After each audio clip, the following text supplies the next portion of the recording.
देखो, अब हम चैप्टर शुरू कर रहे हैं वेक्टर्स। तो ये कॉम्पिटिटिव वालों के लिए है जो नीट दे रहे होंगे, जेडब्ल्यू दे रहे होंगे या एमएससीईटी दे रहे होंगे, उनके लिए है वापस से ये। अदरवाइज हमारा वेक्टर्स पूरा हो चुका है सेकेंड चैप्टर में, मैथमेटिकल मेथड्स करके था। तो स्केलर और वेक्टर्स हमने वहाँ पूरा लिया है, वही वापस से एक बार रिपीट होगा और कुछ एक्स्ट्रा पॉइंट्स भी होंगे जो हम लोग उसमें ऐड कर देंगे। तो वेक्टर्स शुरू करने से पहले एक छोटी सी डेफिनेशन ले लेते हैं।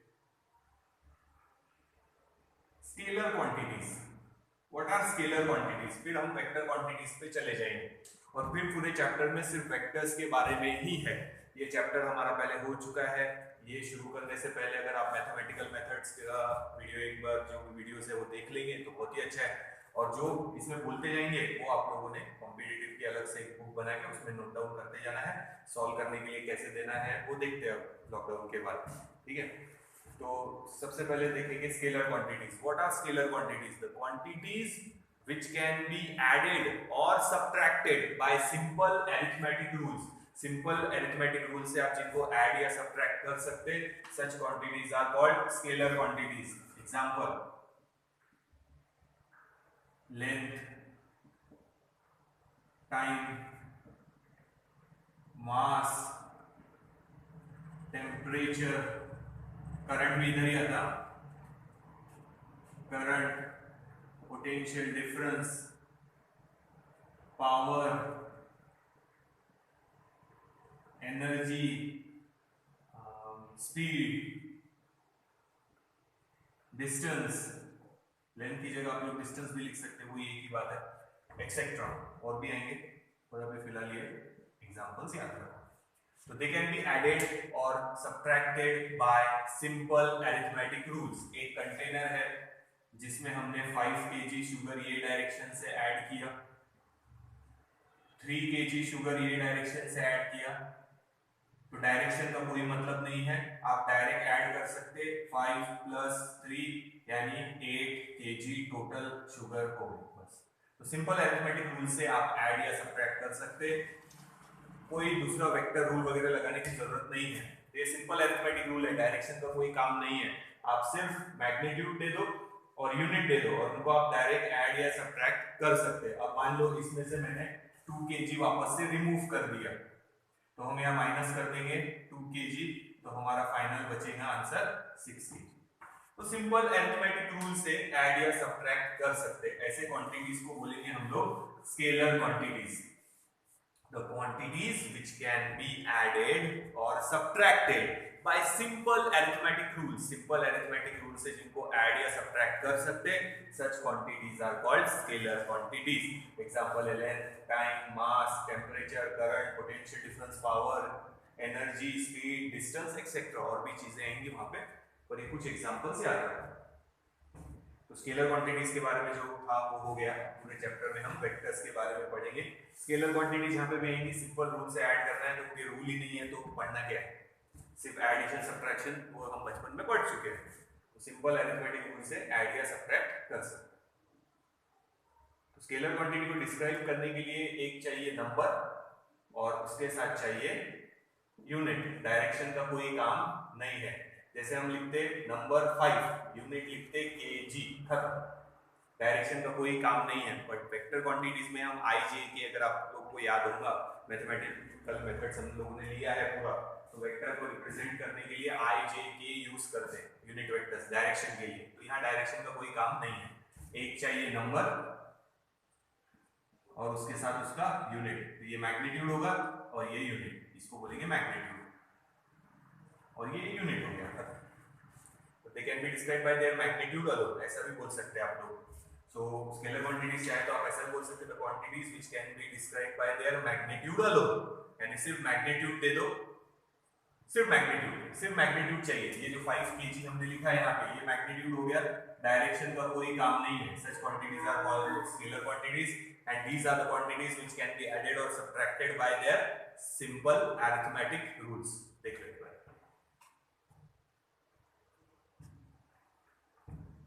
तो याद रखो, अब हम डेफिनेशन पूरी एक बार वापस से बोल देते हैं, फिर इसको हटा देते हैं। What are scalar quantities? The quantities which can be described by their magnitude alone. सिर्फ मैग्नीट्यूड बता दो, काम खत्म, और कुछ बताने की जरूरत नहीं है। और साथ में चाहिए एक यूनिट। डायरेक्शन की कोई जरूरत नहीं है, ठीक है। The quantities which can be described by their magnitude alone are called scalar quantities. तो मैग्नीट्यूड के साथ यूनिट लगेगा, ध्यान रखना। These quantities can be added or subtracted by simple arithmetic rules, ठीक है, नोट डाउन कर लो। So what are scalar quantities? The quantities which can be described by their magnitude alone। सिर्फ मैग्नीट्यूड से आप उनको डिस्क्राइब कर सकते हैं, सिर्फ मैग्नीट्यूड चाहिए, यानी क्या चाहिए, एक नंबर और उसके साथ एक unit. So the quantities which can be described by their magnitude alone, सिर्फ मैग्नीट्यूड दे दो और साथ में यूनिट दे दो, are called scalar quantities। These quantities can be added or subtracted, add या सब्ट्रैक्ट कर सकते हैं बाय सिंपल अरिथमेटिक रूल्स। और ये उसके एग्जांपल देखिए एक बार,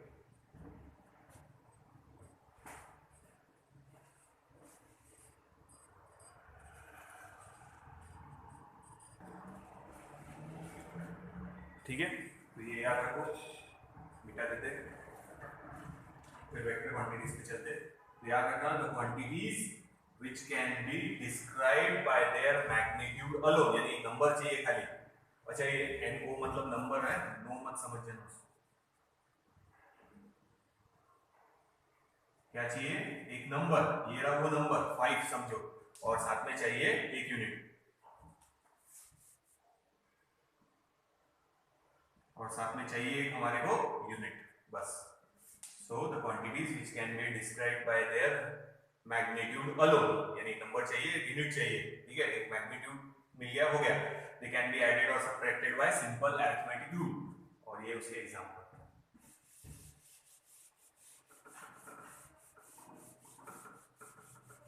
नाउ नेक्स्ट,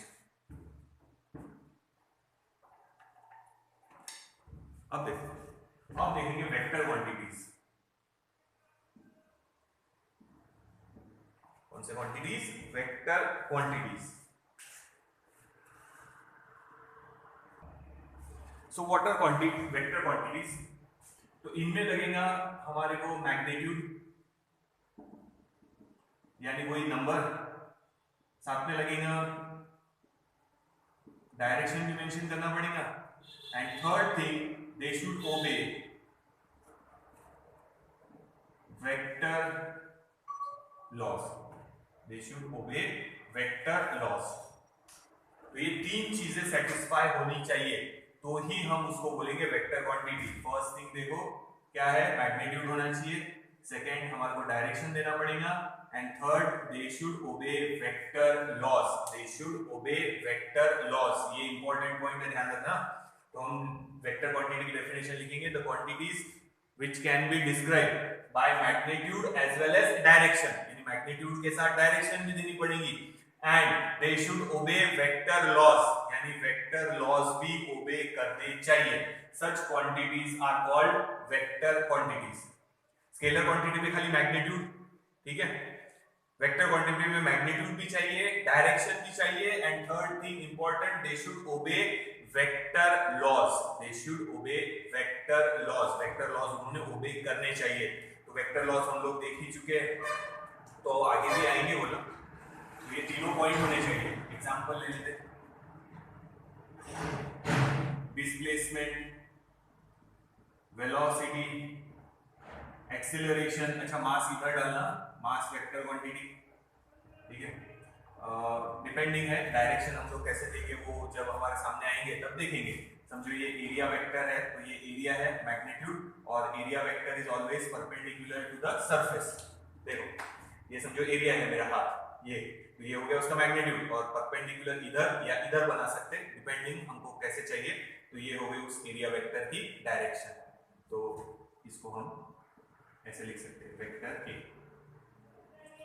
याद रखना एरिया वेक्टर, ये एरिया का magnitude, length into breadth, rectangle होगा तो ए स्क्वायर होगा, तो जो भी होगा एरिया हम निकाल लेंगे टाइम पे, और ये है उसका वेक्टर डायरेक्शन, ठीक है। Displacement, velocity, acceleration, linear momentum,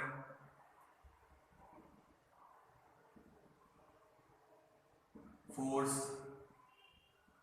और भी आएंगे समझो, etcetera. These are vector quantities. and they can be added or subtracted by vector laws. Vector laws से ही उनको आप ऐड या सब्ट्रैक्ट कर सकते हैं, सिंपल अरिथमेटिक रूल से ऐड या सब्ट्रैक्ट नहीं होंगे। ठीक है, तो फिर से डेफिनेशन एक बार सुन लो फिर आगे चलते। Now what are vector quantities? The quantities, physical quantities जो भी है ये सब, ठीक है, अब वेक्टर क्वांटिटीज है, the quantities which can be described by their magnitude as well as direction। Magnitude भी देना पड़ेगा, डायरेक्शन भी देना पड़ेगा साथ में, and they should obey vector laws, they should obey vector laws. ठीक है, अब ध्यान रखिए, एग्जांपल बताता हूं। ये समझो हमारा सर्किट डायग्राम है, हम करंट बताते आई, करंट का मैग्नीट्यूड है समझो 5 एम्पियर, ये नंबर हो गया, ये यूनिट हो गया, पर हम साथ में क्या दे रहे हैं, direction, but still current is a scalar quantity.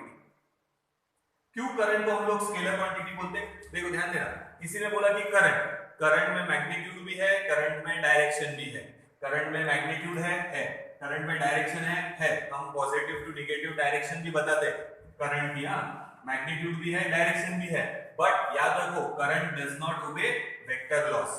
ठीक है, कैसे बताता हूं, समझो ये एक ब्रांच है, ये एक ब्रांच है, ये ब्रांच है, यहां से अगर 10 एम्पियर करंट आ रहा होगा तो यहां से गया समझो 7 एम्पियर करंट, तो ये जंक्शन है, तो डेफिनेटली आप लोगों को समझ में आ रहा होगा कि यहाँ 10 है, इधर 7 चला गया उसमें से, तो यहाँ कितना बचा होगा, सिंपल रूल से ऐड सब्ट्रैक्ट कर लिए। यहाँ पे हमने वायर का एंगल देखा गया, जबकि हम दो वेक्टर्स जब लेते, ये ऐसा एक ऐसा होगा, तो हम उसका एंगल भी लेते, वेक्टर p और वेक्टर q के बीच में का रिजल्टेंट निकालना है, तो r = √of p square plus q square plus twice pq cos theta, theta आता वहां पे, ये हमारा फॉर्मूला हो चुका है, इसलिए अब हम डायरेक्ट लिख सकते हैं उसको, बट यहाँ पे एंगल का कोई काम नहीं है। ठीक है, अगर आप इस डायग्राम को ऐसे भी बनाएंगे, इधर से 10 इधर से 7, तो डेफिनेटली 10 में से 7 चले गया, तो इधर कितना जाएगा, 3। तो यहाँ पे एंगल वायर का हमने थोड़ा चेंज भी कर दिया, ऐसे था तो ऐसे भी कर दिया, तो भी कोई फर्क नहीं पड़ा। तो याद रखना, it does not obey vector loss. ठीक है, वेक्टर लॉस ओबे नहीं होते, इसीलिए करंट कौन सी क्वांटिटी लिखे थे हम लोगों ने, scalar quantity, current is a scalar quantity. ये याद रखना, किसी ने पूछा करंट स्केलर क्वांटिटी क्यों है, क्योंकि उसमें देखो मैग्नीट्यूड है, डायरेक्शन है, बट तीसरा जो इंपॉर्टेंट पॉइंट है कि दे शुड ओबे वेक्टर लॉस, ये हमने एग्जांपल में देख लिया कि it does not obey vector loss, so current is a scalar quantity. ठीक है, किसी ने सवाल पूछा कि भाई करंट में मैग्नीट्यूड भी है, डायरेक्शन भी है, फिर वो वेक्टर क्वांटिटी क्यों नहीं है, तो आप लोगों को बोलते आना चाहिए कि करंट में मैग्नीट्यूड है, डायरेक्शन है, बट वेक्टर लॉज ओबे नहीं होते। अगर मैं बोल रहा कि करंट यहाँ से दो ब्रांच में डिवाइड हो रहा, तो 10 में से 7 गया, हम सिंपल रूल से इधर 3 निकाल सकते हैं, जैसे हमने यहाँ निकाला, यहाँ पे 60 डिग्री था समझो, यहाँ 90 डिग्री है समझो, एंगल का कोई फर्क पड़ने वाला नहीं है, तो it does not obey vector loss. जबकि वेक्टर रूल अगर लगाएंगे तो एंगल का काम आने वाला है, तो इसीलिए करंट कौन सी क्वांटिटी है, स्केलर क्वांटिटी। तो याद रखना कि करंट कौन सी क्वांटिटी है, स्केलर। पर किसी ने पूछा समझो कि why current is not a vector, जबकि उसमें मैग्नीट्यूड भी है, जैसे हमने लिखा 5 एम्पियर, यूनिट आ गया और एक नंबर भी आ गया, मैग्नीट्यूड आ गया, और साथ में हम देते direction, positive to negative, magnitude भी है, डायरेक्शन भी है, बट तीसरा पॉइंट वो ओबे नहीं करता, कौन सा, दे does not obey vector loss, vector rule लग नहीं रहे। इसीलिए याद रखना, current is a scalar quantity, simple arithmetic rule से हम उसको ऐड या सब्ट्रैक्ट कर सकते हैं, स्केलर क्वांटिटी, सिंपल रूल ये, 10 में से 7 गए, इधर बचेगा 3, यहाँ पे भी 10 में से इधर 7 गया, इधर बचेगा 3, सिंपल। ठीक है, तो याद रखना, current is a scalar quantity, why, because it does not obey vector loss. हाँ, तो फिर से एक बार जस्ट डेफिनेशन बता देते हैं, फिर टाइप्स ऑफ वेक्टर्स पे चलेंगे, और वेक्टर को रिप्रेजेंट कैसे करते हैं वो भी बता दूंगा। Now what are vector quantities, the quantities which can be described by their magnitude as well as direction. ठीक, देखो फिर से एक बार बता देता, vector quantities definition, the quantities which can be described by their magnitude as well as direction, magnitude भी लगेगा, direction भी लगेगी, and they should obey vector laws. They should obey vector laws. उन्होंने vector laws को obey करना चाहिए. Such quantities are called vector quantities. और ये example. They cannot be added or subtracted by simple arithmetic rules. तो अब उनको कौन से रूल से ऐड करने हैं वही अब पूरे हम चैप्टर में देखने वाले हैं. वेक्टर को रिप्रेजेंट कैसे करते हो बताया ही था मैंने आप लोगों को, फिर से एक बार बता देता हूं. ये है लाइन सेगमेंट, या लाइन सेगमेंट ऐसे भी हो सकती है, कैसे भी हो सकती है. So then length of this segment represent the magnitude.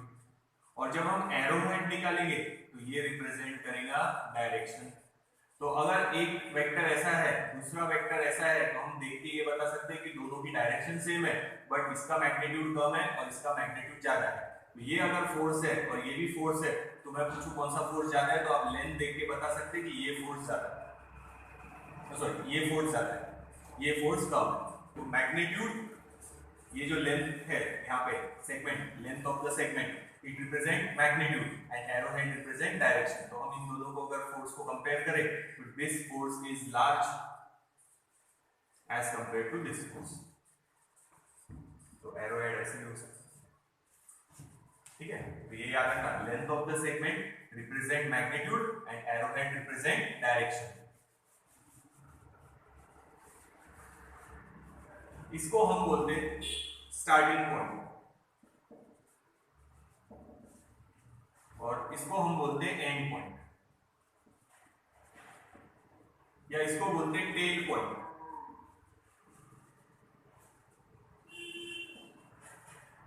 ठीक है, और इसको हम लोग बोलते हैं हेड पॉइंट. कैसे भी नाम दे सकते हैं, या तो स्टार्टिंग पॉइंट बोलो और इधर बोलेंगे एंड पॉइंट. स्टार्ट यहां से हो रहा है, यहां पे खत्म हो रहा है वेक्टर. या इसको बोलेंगे टेल पॉइंट और इसको बोलेंगे हेड पॉइंट. इसको रिप्रेजेंट कर रहे हैं ए से, सपोज इसको रिप्रेजेंट कर रहे हैं बी से, तो पहले लिखना टेल पॉइंट, फिर लिखना हेड पॉइंट और उसके ऊपर ऐसा एरो दे देना. पढ़ते समय इसको पढ़ेंगे वेक्टर ए बी. ठीक है, पढ़ते समय इसको ऐसे पढ़ना. और अगर मैं कभी बोलूं कि वेक्टर लिखो पी क्यू, तो ऐसे नहीं लिखना है, वेक्टर पी क्यू और उसके ऊपर है, तो ये बन गया हमारा वेक्टर पी क्यू. अगर मैं बोलूं वेक्टर आर तो ऐसे लिखना है, अगर मैं बोलूं वेक्टर एस तो ऐसे लिखना है. तो पढ़ते समय कैसे पढ़ रहे हो बता दिया, वेक्टर ए बी. ठीक है, टेल पॉइंट पहले, हेड पॉइंट बाद में. ए बी सी डी नहीं देखना है. जैसे ये अगर क्यू है और ये पॉइंट पी है तो लिखते समय लिखना क्यू, टेल पॉइंट पहले, हेड पॉइंट बाद में और उसके ऊपर है. तो ये है हमारा वेक्टर क्यू पी. तो अगर किसी ने डायग्राम नहीं भी दिया तो समझ जाना क्यू टेल पॉइंट है और पी हेड पॉइंट है, या ये स्टार्टिंग पॉइंट है, ये एंड पॉइंट है. तो हम चाहे तो अगर बनाए तो ऐसे भी बना सकते. ये है हमारा क्यू और ये है हमारा पी, ऐसा. ठीक है, तो देख के आना चाहिए. सिंगल लेटर से भी कभी कभी डिनोट करते हैं. समझो ये वेक्टर है, इसको दे दिया आर, तो वेक्टर आर, बस. इसमें फिर टेल पॉइंट हेड पॉइंट का कोई काम नहीं है, सिंगल लेटर से भी डिनोट कर सकते हैं वेक्टर आर. तो ये हो गया रिप्रेजेंटेशन ऑफ अ वेक्टर. देखो, तो ये है हमारा टेल पॉइंट या स्टार्टिंग पॉइंट, ये है हमारा हेड पॉइंट या एंड पॉइंट. तो सबसे पहले याद रखो, टेल पॉइंट पहले लिखना, हेड पॉइंट लास्ट में, ए बी. जैसे ये था क्यू पी, सिंगल लेटर रहा तो कोई प्रॉब्लम नहीं. वेक्टर आर, इसको पढ़ेंगे कैसा, वेक्टर ए बी. इसको पढ़ेंगे वेक्टर क्यू पी. इसको पढ़ेंगे वेक्टर आर. ऊपर एरो आ गया मतलब वो वेक्टर क्वांटिटी है.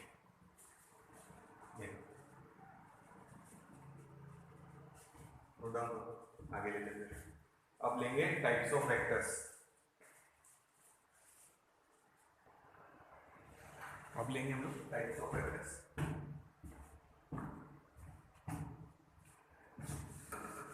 वेक्टर रिप्रेजेंट कैसे करते हैं, वेक्टर क्वांटिटी क्या है वो हो गया. देखते हैं, आप लोगों ने मैथमेटिकल मेथड्स वीडियो एक बार देख लेना है और जो एक्स्ट्रा पॉइंट है वो नोट डाउन कर ही लेना है और सभी लिख लेना साथ में डेफिनेशन. एक बार फिर से प्रैक्टिस हो जाएगी. कॉम्पिटिटिव के लिए अलग से बुक बनाओ. जो हम लिखेंगे अभी तो ठीक है, ऑनलाइन लिख रहे हैं, बाद में क्लास में जब आएंगे तो क्लास में लिखेंगे. ये चैप्टर हो जाएगा अपना. First vector, equal vectors.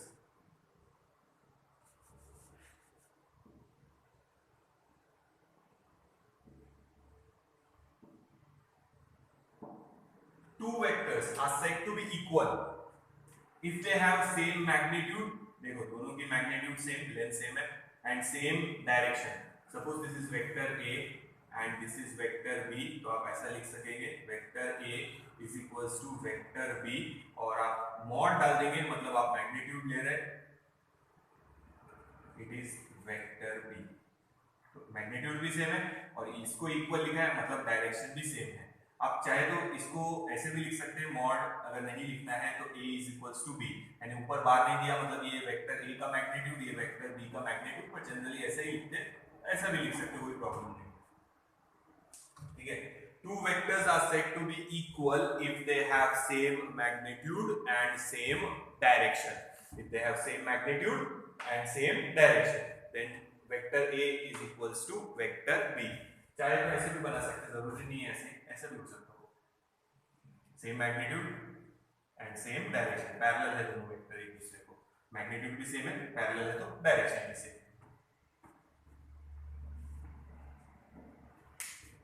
ठीक है। नेक्स्ट लेते हैं सेकंड,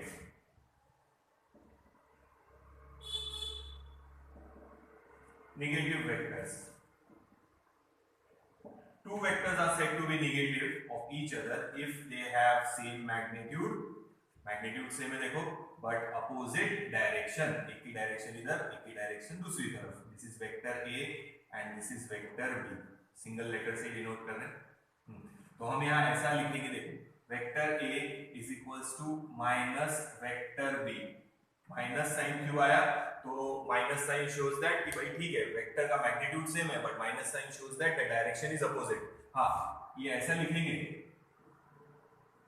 तो माइनस साइन मत देना, क्योंकि मैग्नीट्यूड सेम है, इसलिए यहाँ माइनस साइन नहीं दे रहे, सिर्फ इक्वल लिखा है, मैग्नीट्यूड सेम है, डायरेक्शन सेम नहीं है, अपोजिट है, इसीलिए माइनस साइन डाल दिया।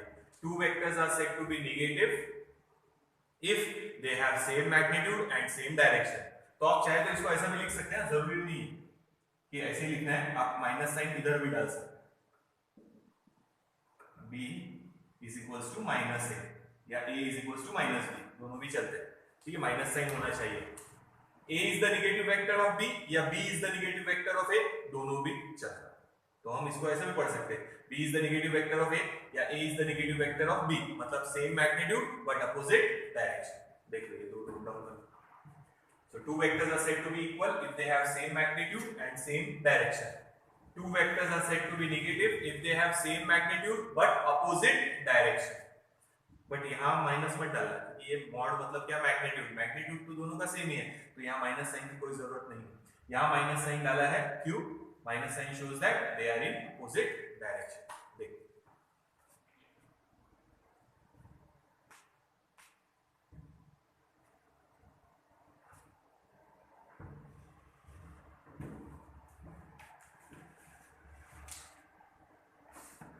दो डेफिनेशन हो गई है, equal vectors and negative vectors, ठीक है, मैं कर इसको ये सब पॉइंट नोट डाउन करते रहना और ये लिखते भी जाना, जो साथ में लिख रहे थे।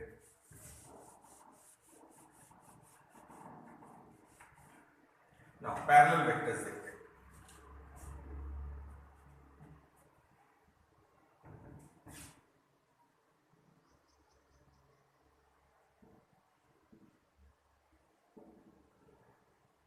ध्यान देना, डेफिनेशन बता दो उसकी वापस ध्यान। सपोज वेक्टर ए है 2i minus 3j plus k, अब ये i j के आप लोगों को वेक्टर पता है, इसलिए हम डायरेक्ट एग्जांपल ले सकते हैं, क्योंकि पहले ही बोला मैथमेटिकल मेथड्स यानी वेक्टर्स वाला जो चैप्टर है वो पूरा हुआ है। अब हम अज्यूम कर रहे हैं कि आपको वो चैप्टर मालूम है, उसके हिसाब से फिर हम आगे का जो कॉम्पिटिटिव के लिए चाहिए वो हम कंटिन्यू कर रहे हैं, ध्यान रखना। तो ये वेक्टर रिप्रेजेंट हो गया i j k के फॉर्म में, ठीक है। दूसरा वेक्टर लिखते b is equals to suppose 4i minus 6j plus 2k। तो दो मेथड है पैरेलल वेक्टर पहचानने के, देखते कैसे। इसमें से अगर मैं सपोज अभी फिलहाल 2 कॉमन निकालूं, इसमें से भी हो सकता था, इसमें से भी हो सकता, सेकंड वाले में से किसी से भी कॉमन रहा तो चलता। Vector b is equals to 2 common निकाल लिया, अंदर क्या बचेगा 2i minus 3j plus k। तो अगर ध्यान से देखेंगे तो ये हमारा वेक्टर ए है, तो हम इसको ऐसा लिख सकते हैं ट्वाइस वेक्टर ए। तो पैरेलल वेक्टर की डेफिनेशन हम लोग ऐसे लिखेंगे, ध्यान से सुनना। If one vector is positive scalar multiple 2 is a scalar multiple, positive scalar multiple of other vector, यानी अगर मैं इसमें से 2 कॉमन निकाल लिया, मतलब अगर इस वेक्टर को a वेक्टर को मैं 2 से मल्टीप्लाई करूं तो मुझे b वेक्टर मिल जाएगा, तो हम लिखेंगे कि दोनों एक दूसरे को पैरेलल है। फिर से सुनना, if one vector is equal to scalar multiple of other vector then the two vectors are said to be parallel. या फिर दूसरा भी बताता देखो, वेक्टर a को आप ऐसे भी लिख सकते हैं axi plus ayj plus azk, ठीक है। दूसरा वेक्टर लिखेंगे हम लोग bxi plus byj plus bzk, ऐसे लिखेंगे। तो पैरेलल वेक्टर में क्या होगा, ये जो रेशियो है ये ax upon bx, ay upon by, az upon bz, ये आएगा कांस्टेंट। तो अगर रेशियो कांस्टेंट आए तो भी समझना कि पैरेलल है। तो दो तरीके हैं। फर्स्ट मेथड ये है कि अगर आप कॉमन निकाल पाए एक वेक्टर में से, फिर से सुनना, parallel vectors, if one vector is equal to, if one vector is scalar multiple, positive scalar multiple, ये पॉजिटिव स्केलर मल्टीपल है, 2 नंबर है खाली, positive scalar multiple of other vector, then the two vectors are parallel. तो हमारे पास दो vectors थे, हमने एक में से कॉमन निकाल लिया और दूसरा वेक्टर बचा है। अगर ऐसा लॉजिक मिल रहा होगा तो समझना वो दोनों पैरेलल है। या फिर ये भी तरीका अपना सकते, सेकंड मेथड, उनका रेशियो लेकर देख लो, ax upon bx, ay upon by, az upon bz। अगर तीनों का आंसर सेम आएगा तो समझ जाना कि the two vectors are parallel. ये भी लॉजिक चलता, वो भी चलता। एग्जांपल वहां पे भी देख लेते, ये 2 ax upon bx, it is 2 divided by 4, ये 2 अपॉन 4, यानी ये हो गया 1/2। ay upon by, it is -3 upon -6, -3 upon -6, it is again 1/2। Then az upon bz, az upon bz, it is 1/2। तो तीनों सेम आए, तो हम लोग लिख सकते हैं तीनों का आंसर सेम आया, कितना आया, 1/2। So we can say the two vectors are parallel to each other। एक ही बात है, ये मेथड से या ये मेथड से कैसे भी हम लोग पैरेलल रहा तो सॉल्व कर सकते हैं। देखो ध्यान से सुनना, फिर से बोल देता, parallel vectors, two vectors are said to be parallel if one vector is positive scalar multiple of other vector। यानी किसी एक वेक्टर में से कॉमन निकालने के बाद अगर ऐसे मिल रहा होगा b इज इक्वल टू, जैसे ये मिला 2a 3a 4a 5a, कुछ भी हो सकता, कुछ कॉमन निकालने के बाद अगर ऐसी अरेंजमेंट मिल रही होंगी तो हम बोलेंगे the two vectors are parallel. अगर ये नहीं समझ में आया तो ये भी याद रख सकते हैं, ax upon bx, ay upon by, az upon bz, तीनों रेशियो निकाल लो। अगर तीनों रेशियो जैसे यहाँ सेम आए हैं वैसे ही सेम आए तो बोलना the two vectors are parallel vectors. ये भी याद रखो। If one vector, जैसे यहाँ है, is positive scalar multiple of other, ठीक है, if one vector is positive scalar multiple of other then the two vectors are parallel to each other। तो अगर हम इस वेक्टर को 2 से मल्टीप्लाई कर दें तो हमारे को सेकंड वेक्टर मिल जाएगा, मतलब दोनों वेक्टर एक दूसरे को पैरेलल है। या ये भी लिख सकते हैं आप लोग, चलो ऐसे भी चलेगा पैरेलल वेक्टर्स पहचानने के लिए, ठीक है। तो पैरेलल वेक्टर्स है तो हम लोग बोलेंगे उनके बीच में का एंगल कितना है, 0, angle between the two vectors is 0। तो पैरेलल ऐसे भी पहचान सकते हैं, कॉमन निकाल के, या रेशियो लेके भी पहचान सकते हैं। रेशियो लेके हमने सॉल्व किया, ये इजी लगता होगा तो ये याद रखो, और ये अगर कहीं फिल इन द ब्लैंक वगैरह में आया तो ये भी याद रखो। देखो तो ये हो गए पैरेलल वेक्टर्स।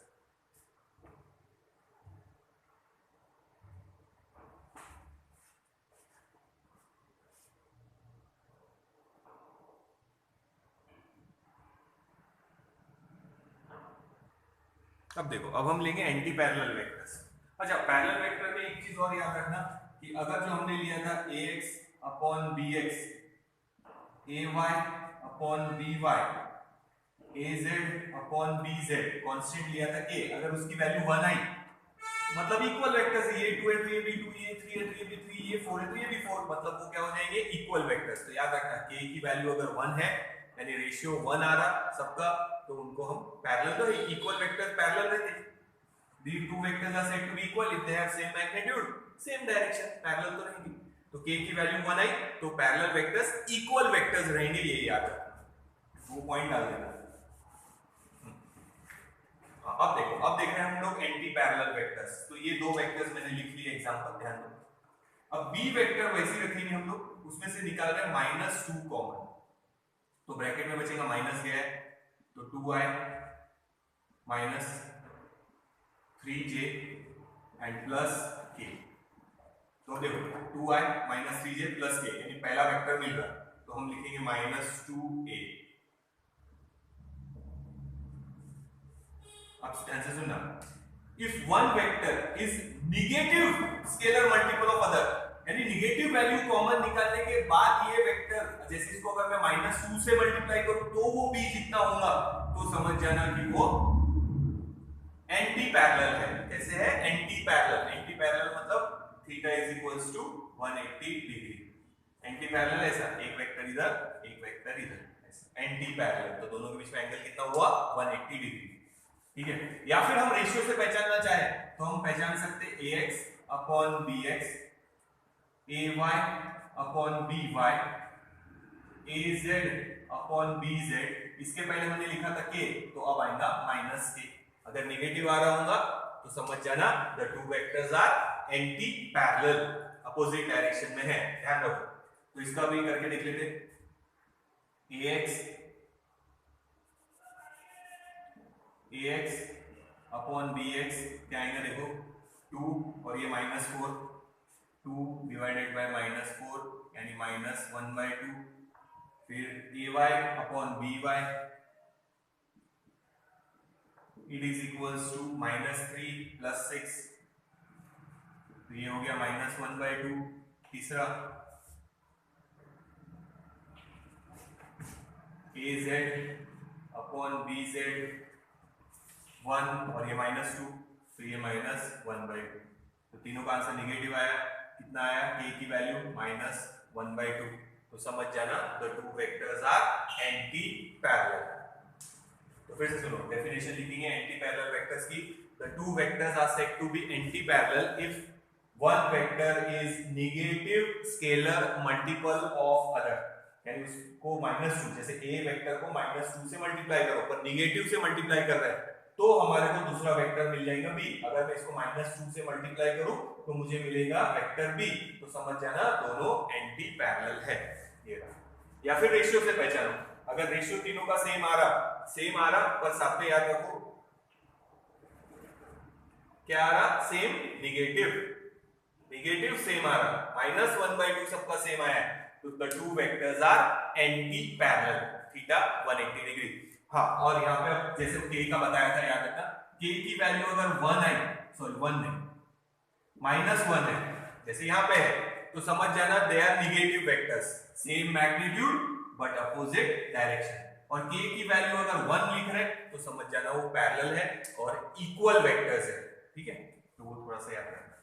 अगर k की वैल्यू यहाँ -1 आई तो समझना वो निगेटिव वेक्टर्स है, equal in magnitude, opposite in direction. Opposite direction मतलब एंटी पैरेलल। तो देखो, तो आप ऐसे भी पहचान सकते हैं या ऐसे भी पहचान सकते हैं। So what is anti parallel vectors, one vector is equal to negative scalar multiple of other vector, यानी a वेक्टर लिया है उसको अगर मैं -2 से मल्टीप्लाई कर दूं तो मेरे को सेकंड वेक्टर मिल जाएगा, तो समझना दोनों एंटी पैरेलल है। या रेशियो से पहचानो, ax upon bx, ay upon by, az upon bz अगर नेगेटिव आ रहा होगा तो समझना वो एंटी पैरेलल है।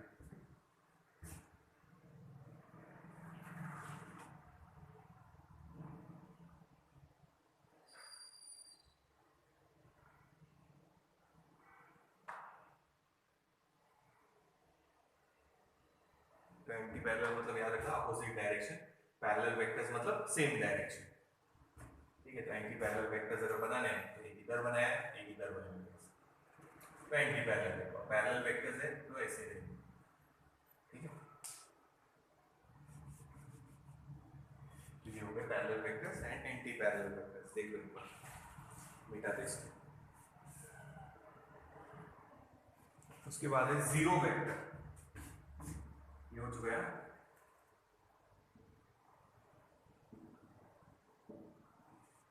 The vector whose magnitude is 0, जैसे एग्जांपल देखना, बॉडी एट रेस्ट, अगर बॉडी रेस्ट में है तो वेलोसिटी वेक्टर कितना रहेगा 0। अरे बॉडी रेस्ट में है, velocity 0, velocity vector 0। It is just represented by a dot and has arbitrary direction, कोई भी डायरेक्शन हो सकती है, आर्बिट्ररी डायरेक्शन है। लेंथ सेगमेंट बनाना ही नहीं है, जब हम ऐसा बनाते हैं तो हम मैग्नीट्यूड ले रहे हैं, तो हम खाली अभी डॉट लगा रहे हैं, मतलब वो जीरो वेक्टर है जिसका मैग्नीट्यूड कितना है 0। तो एग्जांपल याद रखो, बॉडी एट रेस्ट, या फिर हम ऐसा भी लिख सकते हैं, a body is moving with constant velocity, velocity constant है, ये आपको पता है, वेलोसिटी कांस्टेंट है मतलब एक्सीलरेशन 0। अरे ना हम स्पीड बढ़ा रहे ना हम स्पीड कम कर रहे, मतलब एक्सेलरेट भी नहीं कर रहे, डी एक्सेलरेट भी नहीं कर रहे, मतलब एक्सेलरेशन 0 है, हम कांस्टेंट स्पीड से जा रहे हैं। तो एक्सेलरेशन वेक्टर अगर मैं यहां बताऊं तो it is also represented by a dot, it is a second example. ठीक है, तो याद रखो ये एक्सेलरेशन यहां 0 वेक्टर है, यहां वेलोसिटी 0 वेक्टर है। एग्जांपल पे डिपेंड करेगा। ठीक है, मैग्नीट्यूड अगर 0 है, that vector is called zero vector and it has arbitrary direction. Example है body at rest, body at rest है तो वेलोसिटी वेक्टर 0, सिर्फ डॉट से रिप्रेजेंट करेंगे और इसके ऊपर ये लिख लेंगे v बार। यहां velocity is moving, sorry body is moving with constant velocity, velocity constant है, कांस्टेंट वेलोसिटी है मतलब एक्सीलरेशन कितना है 0, एक्सीलरेशन 0 है, तो यहां एक्सीलरेशन वेक्टर सिर्फ डॉट से लिखेंगे। तो याद रखना zero vector is represented by simple a dot.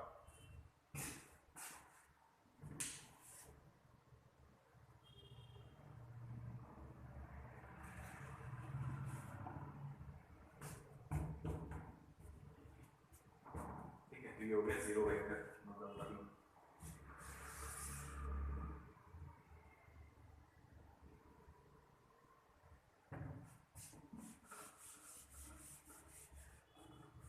उसके बाद हम देखेंगे unit vector.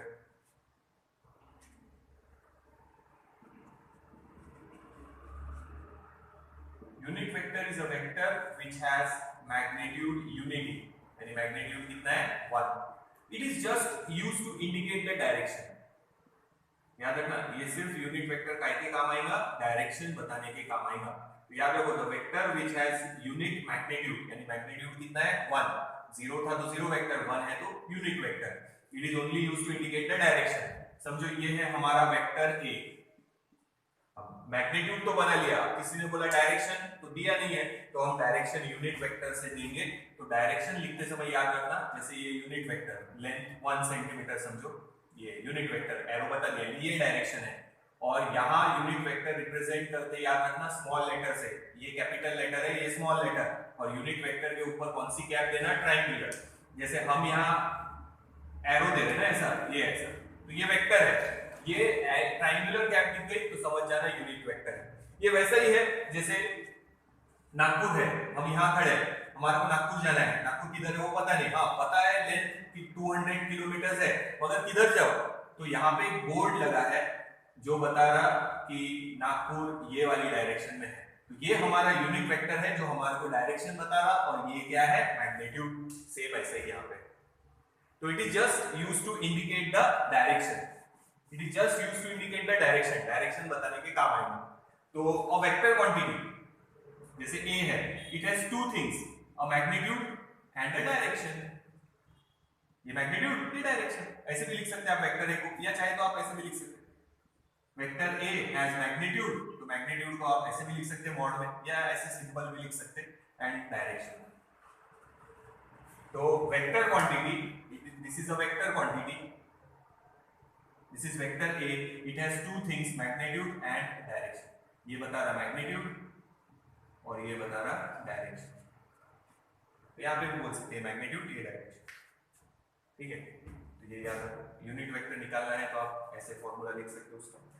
Unit vector it is equals to vector A upon its magnitude, या यहाँ से लिखेंगे समझो तो ऐसे भी लिख सकते हैं। Unit vector it is vector A upon its magnitude. Magnitude लिखने का तरीका बदलाएगा। So what is a unit vector? It is a vector whose magnitude is unity, यानी 1 है। It is just used to indicate the direction, सिर्फ direction बताने के काम आएगा। और याद रखना स्मॉल लेटर से डिनोट करते, और ट्रायंगुलर क्या है ये दिखा समझ जाना यूनिट वेक्टर है, ये फॉर्मूला है। देख लो आगे लेटर्स।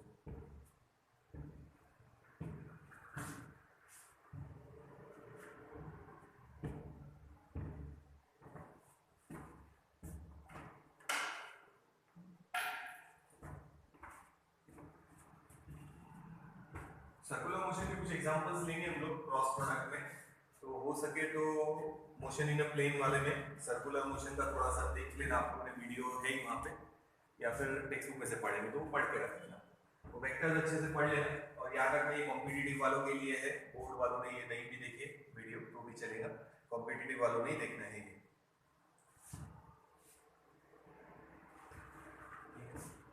तो ये देख लो, इसको मिटा।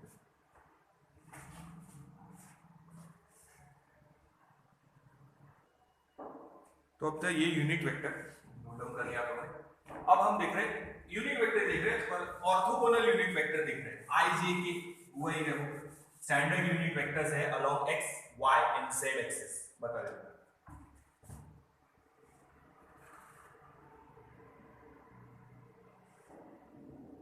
ये हमारा एक्स एक्सिस, ये हमारा वाई एक्सिस, ये हमारा जेड एक्सिस। अब अगर एक्स एक्सिस के अलाउंग दिखाना है तो हम यूनिट वेक्टर लिखते स्टैंडर्ड आई, इसके अलाउंग हम लोग लिखते जे अलोंग वाई एक्सिस, और K along Z axis. So I J K are unit vectors, but they are orthogonal unit vectors. Standard unit vectors है। Orthogonal unit vectors are mutually perpendicular to each other. अगर X Y Z, ये X Y और ये Z तीनों axis अगर एक दूसरे को परपेंडिकुलर है तो डेफिनेटली ये तीनों वेक्टर भी एक दूसरे को परपेंडिकुलर ही होंगे। ये भी 90, ये भी 90 और ये भी 90। ठीक है, तो दिखाते समय वो डायग्राम में तो ऐसी है, पर वो 1 2 और ये 3, ये तीसरा वेक्टर समझो ऐसा।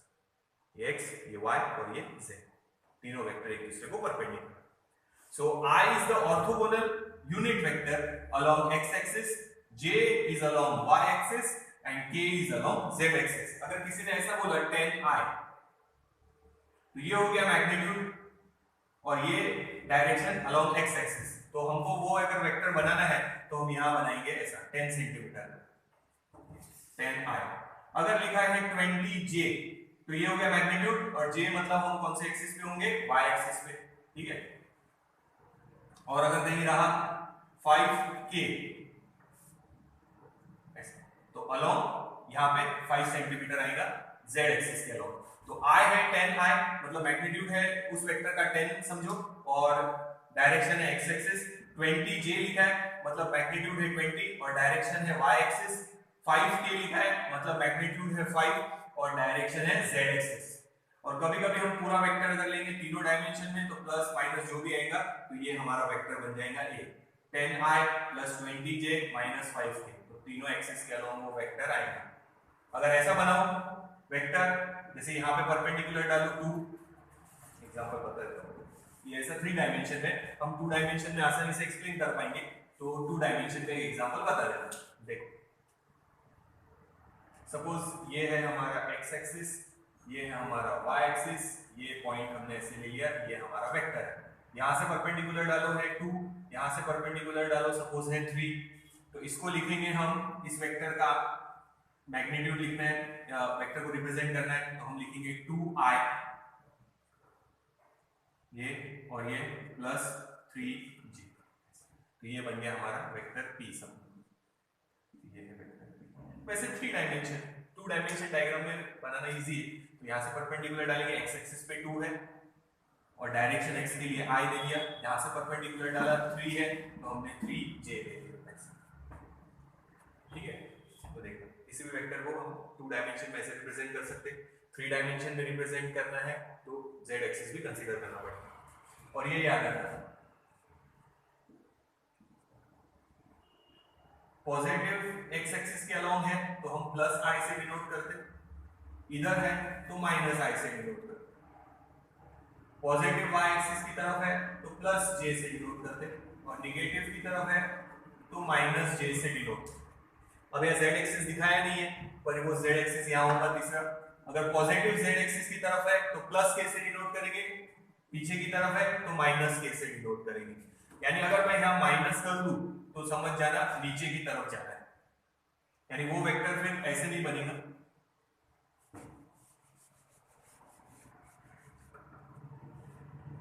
ये 2 यहाँ पे पॉजिटिव में, ये 3 निगेटिव में, यहाँ पे इन दोनों को ऐसे ज्वाइन करेंगे और ये हमारा वेक्टर अब इस क्वाड्रेंट में आएगा।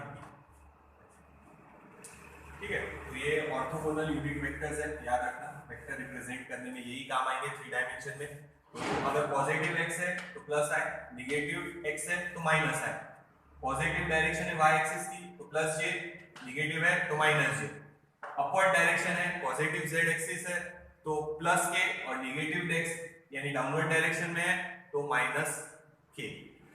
तो वो थोड़ा सा याद रखना, नोट डाउन कर लो। ये हो गए ऑर्थोगोनल यूनिट वेक्टर्स।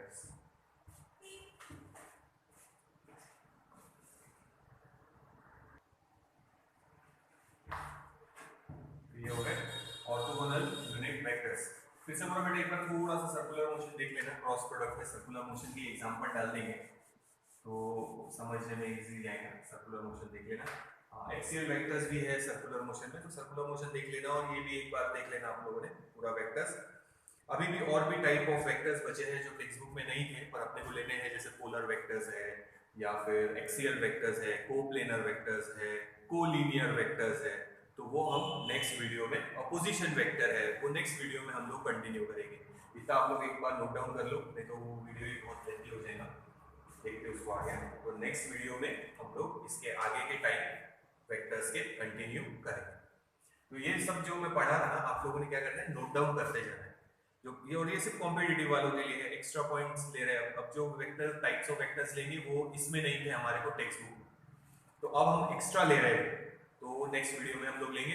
फिर उसके बाद हम लोग लेंगे ट्राइंगल लॉ, तो वो आप लोगों ने पढ़ लेना है। Parallelogram law of vector addition, polygon law of vector addition, वो हम तीनों लेंगे। Parallelogram law of vector addition का फॉर्मूला डिराइव किया था हम लोगों ने, वही मैंने समझाया था आप लोगों को कि ट्राइंगल में भी अप्लाई होता। तो अब हम डेरिवेशन नहीं लेने वाले, हम वो डायरेक्ट आंसर लिख लेंगे। सिर्फ समझा दूंगा कि एंगल कौन सा लेना है, क्या लेना है, बट डिराइव हम नहीं करने वाले क्योंकि हम डिराइव 11th में कर चुके हैं। तो फिर से बोल रहा, ये वीडियो देखने से पहले आप लोगों ने एक बार मैथमेटिकल मेथड्स के सारे वीडियोस देख लो, और मैंने जैसे बोला सर्कुलर मोशन काम आएगा। इसके बाद हम मोशन इन 1 डायमेंशन और मोशन इन 2 डायमेंशन ही लेने वाले हैं, तो उसमें भी सर्कुलर मोशन आप लोगों के काम आएगा। तो इसलिए मैथमेटिकल मेथड्स वीडियो देख लो, और सर्कुलर मोशन भी, यानी मोशन इन अ प्लेन जो भी था हमारा, थोड़ा सा सर्कुलर मोशन का पार्ट है, उसमें बचा हुआ पार्ट हमारा 12th में है, तो हम जब लेंगे वो हो ही जाएगा। तो आप लोगों ने जितना सर्कुलर मोशन हुआ है उतना एक बार देख के रखो, और मैथमेटिकल मेथड्स वेक्टर्स पूरा पढ़ लो। जो एक्स्ट्रा पॉइंट आ रहा है वो भी लिखना है, और जो अभी बता रहा है ये सब आप लोगों ने डेफिनेशन है या एग्जांपल है या जो भी मैं बता रहा हूँ, वो डायग्राम बना रहे या लिख रहे इक्वेशन, वो आप लोगों ने बोर्ड पर से वैसे के वैसी अलग रजिस्टर बनाओ और उसमें नोट डाउन करो। तो ये अभी जो हम ले रहे हैं सिर्फ कॉम्पिटिटिव वालों के लिए है, पर अब सेकेंड वीडियो, ठीक है अभी तो आप लोगों को फर्स्ट वीडियो मिल गया है, तो अब जब सेकेंड वीडियो डालूं उससे पहले हो सके तो मैथमेटिकल मेथड्स पूरा अच्छे से देख लो वापस, जो भी 5-6 वीडियो 7 वीडियो होंगे मैथमेटिकल मेथड्स, तो उसमें इंटीग्रेशन डेरिवेटिव वाला वीडियोस मत देखना लगे, तो सिर्फ मैथमेटिकल मेथड्स के जो थे वो देख लेना, जिसमें हमने वेक्टर रूल या cross product, dot product, triangle law, polygon law या पैरेललोग्राम लॉ, वेक्टर रिजोल्यूशन लिया है, वो सब एक बार देख लेना, क्योंकि हम इक्वेशन डिराइव नहीं करने वाले। हाँ, मैं इक्वेशन बताऊंगा अप्लाई कैसे करना वो समझाऊंगा, बट हम डायरेक्ट लेने वाले हैं क्योंकि वो चैप्टर हमारा हो चुका है, तो इसलिए बोला वो आप एक बार देख लो। बचे हुए टाइप्स ऑफ वेक्टर्स अभी जैसे हमने कुछ लिए और नेक्स्ट वीडियो में लेंगे।